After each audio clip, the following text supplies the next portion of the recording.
नमस्कार. मी भाऊ तोरसेकर. तुम्ही बघत आहात प्रतिपक्ष. मित्रांनो, मराठीमध्ये साध्य आणि सिद्धता असे दोन शब्द आहेत.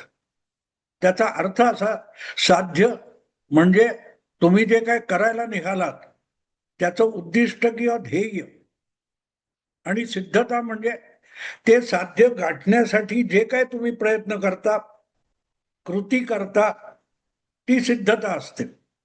आणि या दोघांमध्ये जुळतं मिळतं पावित्र्य असलं पाहिजे, समानता असली पाहिजे.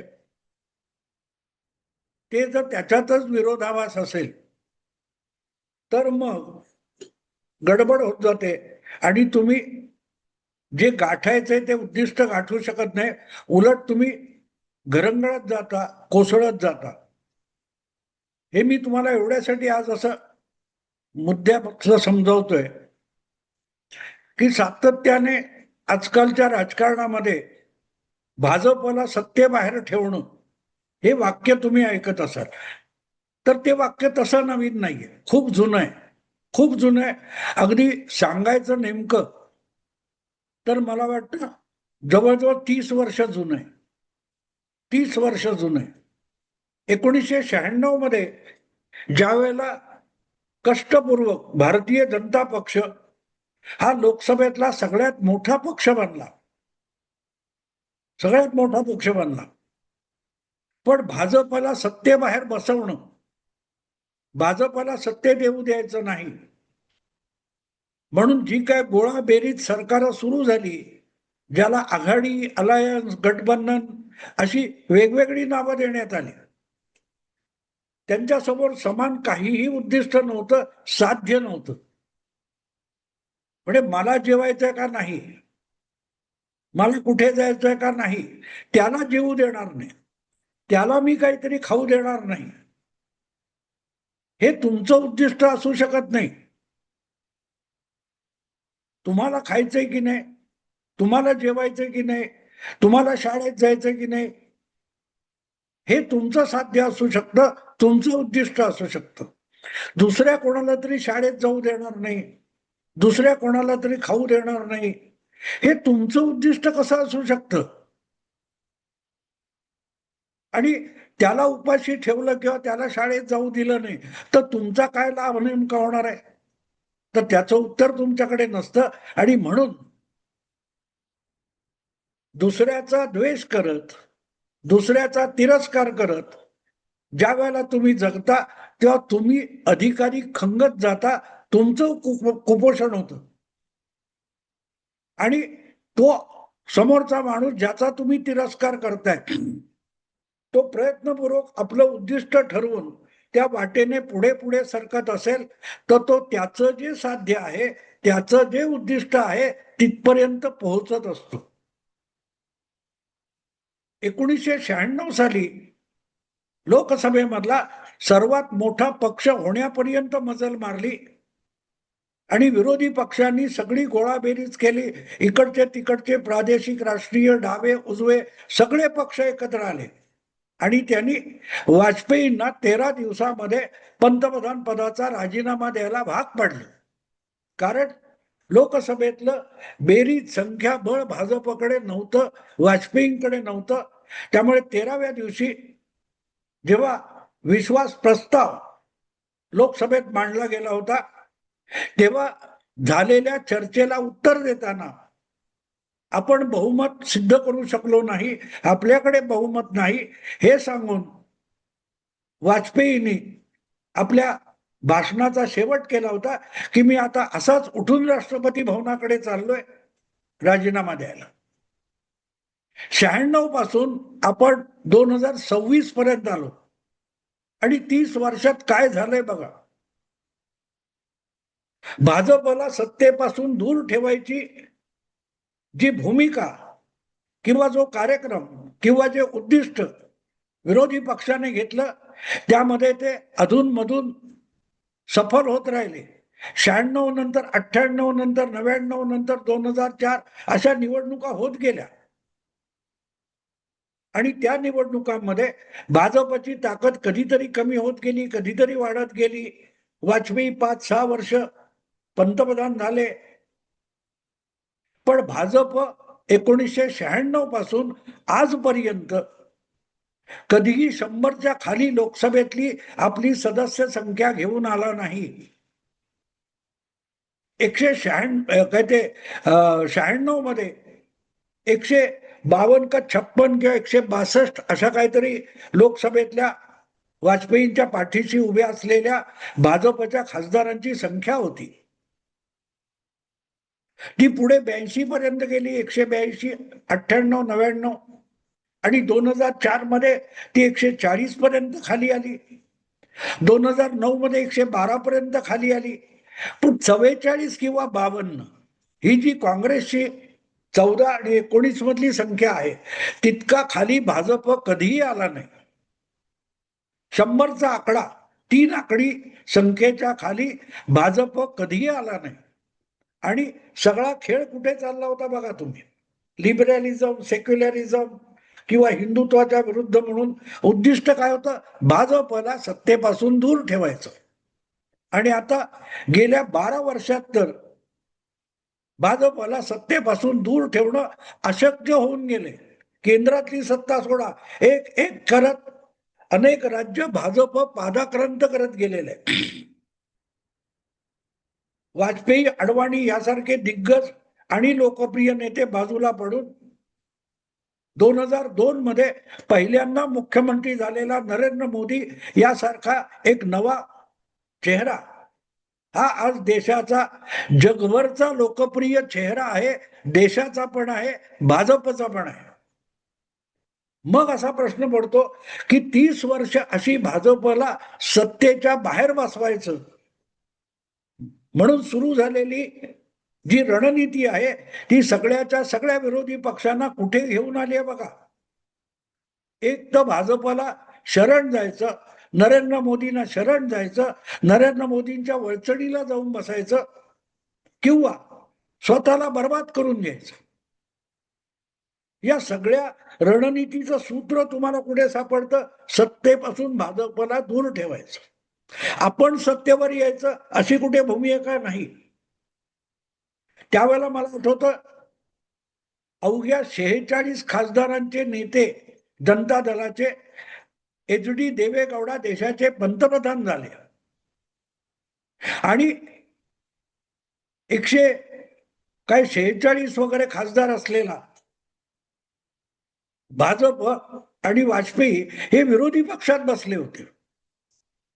अगदी काल परवा तुम्ही बघा, 7 वर्षापूर्वी महाराष्ट्रामध्ये त्याचीच पुनरावृत्ती झाली.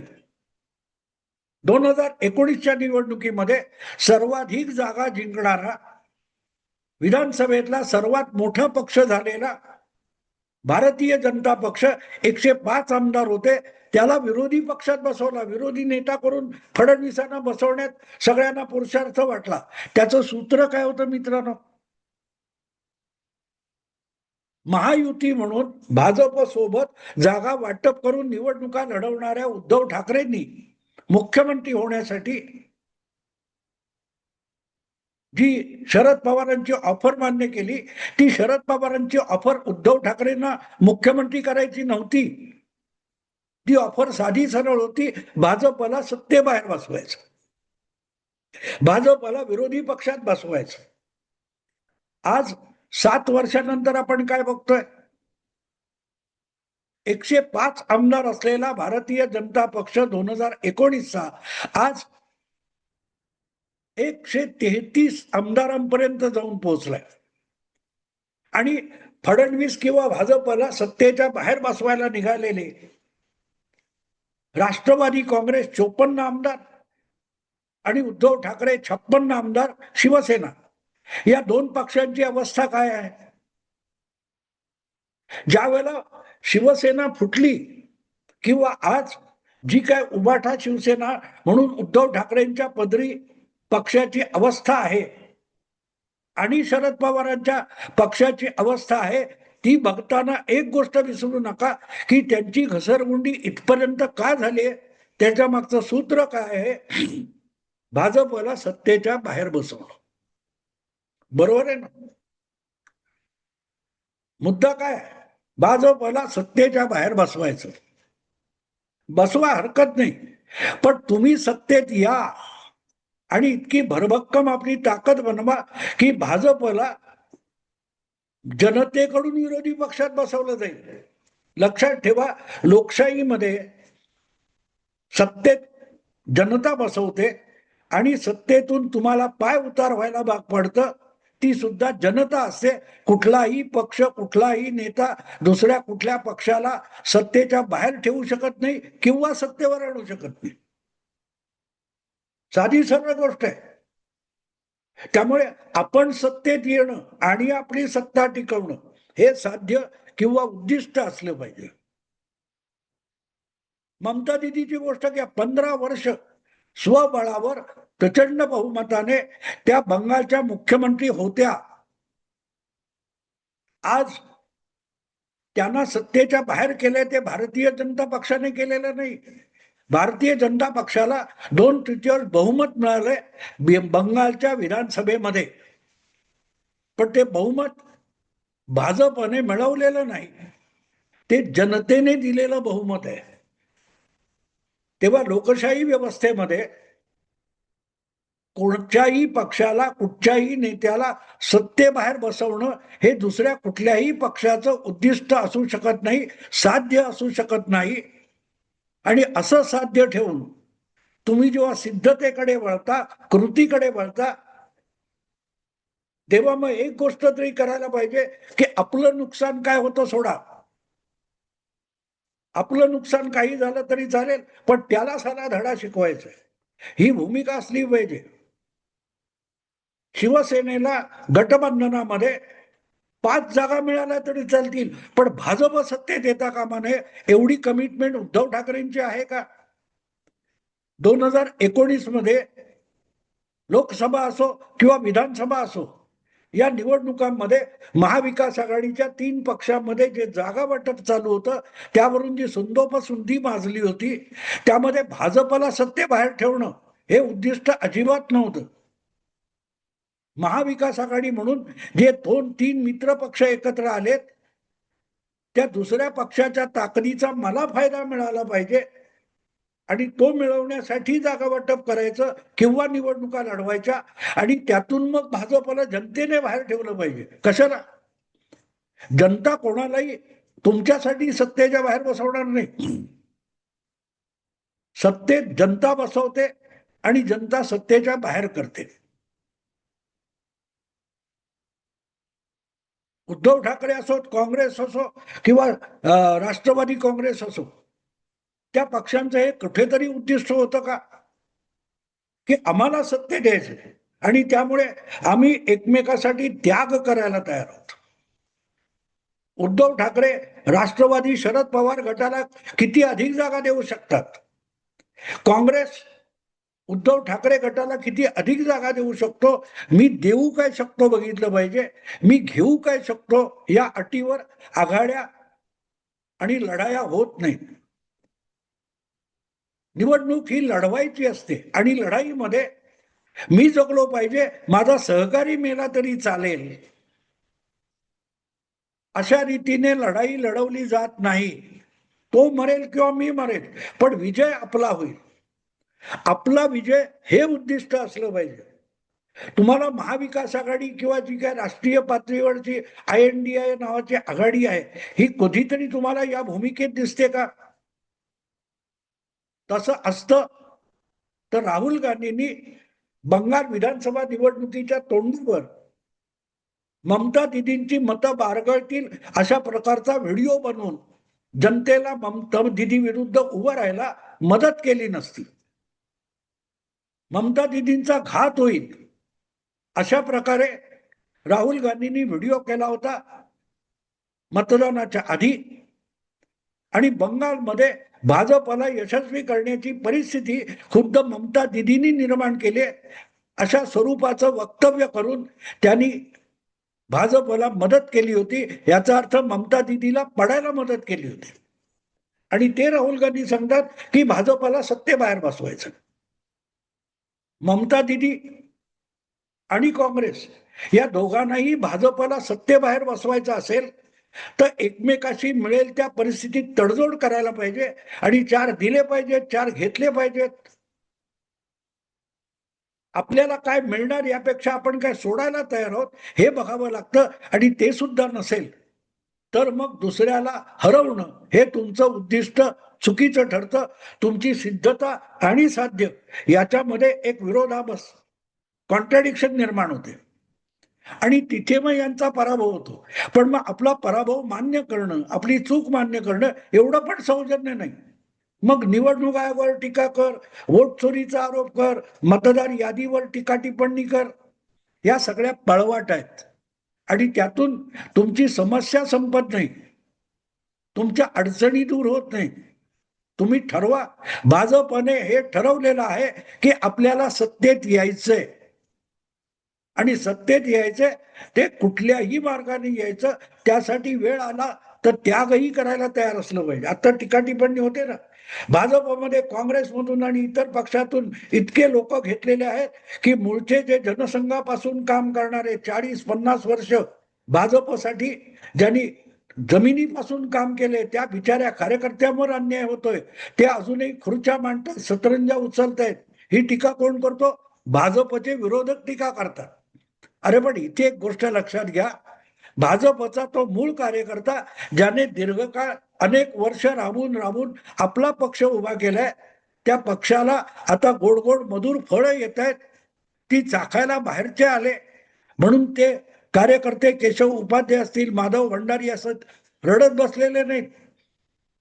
आपला पक्ष वाढतोय ना, आपला पक्ष सत्तेत येतोय ना, आपली विचारधारा पुढे जाते ना, यासाठी त्याग करायला जेव्हा असे कार्यकर्ते सज्ज असतात त्या पक्षाला तुम्ही हरवू शकत नसता किंवा सत्तेबाहेर बसवू शकत नसता. भाजपचं उद्दिष्ट साफ होतं, काँग्रेसला हरवायचं होतं, काँग्रेसला सत्तेबाहेर करायचं होतं. पण काँग्रेसला सत्तेबाहेर करताना आपला पक्ष सत्तेत आला पाहिजे हे पण एक जोड उद्दिष्ट होतं आणि त्यामुळे राज्यामध्ये काँग्रेसचं ताकद खच्ची करताना प्रादेशिक पक्ष असो किंवा दुसरा पक्ष असो त्यांना मदत केलेली आहे. 89 साली लोकसभेच्या निवडणुका झाल्यानंतर काँग्रेसचं बहुमत गेलं तेव्हा जवळजवळ 90 खासदार भाजपचे होते. पण ते 90 खासदार सत्तेतला कुठलाही वाटा न घेता व्ही.पी. सिंग यांच्या पाठीशी उभे राहिले. जनता दलाला पंतप्रधानपद घेऊ दिलं आणि ज्या वेळेला जनता दल आपल्या उद्दिष्टांना धक्का देते, व्ही.पी. सिंगचं सरकार पाडलं सुद्धा भाजपने. पण टार्गेट क्लिअर होतं, आपल्याला सत्तेत जायचंय आणि आपल्याला सत्तेत जाण्यासाठी मोठा शत्रू काँग्रेस आहे.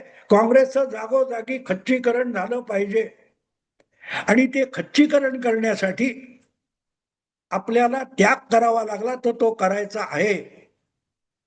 20 वर्ष नितीश कुमार भाजपच्या पाठिंब्यावर बिहारचे मुख्यमंत्री राहिले. 90 मध्ये सुद्धा उत्तर प्रदेशात काँग्रेसचा विधानसभेत पराभव झाल्यानंतर मुलायम सिंग यादव मुख्यमंत्री झाले. त्यांना पाठिंबा देणारा भारतीय जनता पक्षच होता. बिहारमध्ये 1990 मध्ये लालू प्रसाद यादव पहिल्यांदा मुख्यमंत्री झाले तेव्हा सुद्धा त्यांना पाठिंबा देणारा पक्ष भारतीय जनता पक्ष होता.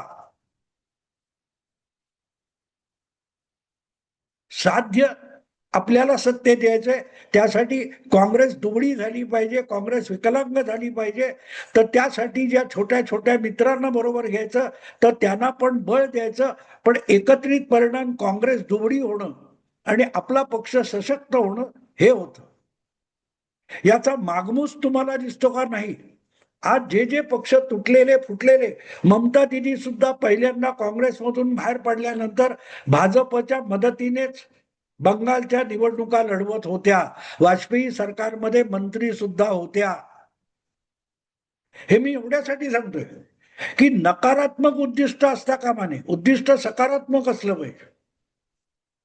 तुम्हाला तुमचा शत्रू पक्का करता आला पाहिजे.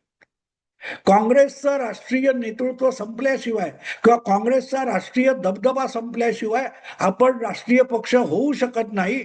म्हणून साध्य होतं आपला पक्ष राष्ट्रीय बनवणं आणि त्यासाठी छोट्या छोट्या पक्षांना बरोबर घेऊन त्यांना आवश्यक तिथे बळ देऊन आपलीही ताकद वाढवून घेणं आणि काँग्रेसला संपवणं. याचा मागमूस ज्यांच्याकडे नाही असे पक्ष भाजपला सत्तेबाहेर बसवण्यासाठी काँग्रेसच्या नादाला लागून स्वतःला संपवून बसले. जे जे पक्ष फुटलेले, तुटलेले, संपलेले आपण बघतो, त्याचं एकमेव कारण असं आहे की भाजपला सत्तेबाहेर बसवण्याचं उद्दिष्ट घेऊन चालताना ते स्वतःला आपल्या पायावर देखील उभे करू शकले नाहीत आणि आपल्या पायावर उभे असतील तर त्यांनी स्वतःच्याच पायावर काँग्रेस सोबत जाऊन कुऱ्हाड मारून दिली. मित्रांनो, आता थांबतो. आवडलं लाईक करा, शेअर करा आणि प्रतिपक्षाला सबस्क्राईब करा. नमस्कार.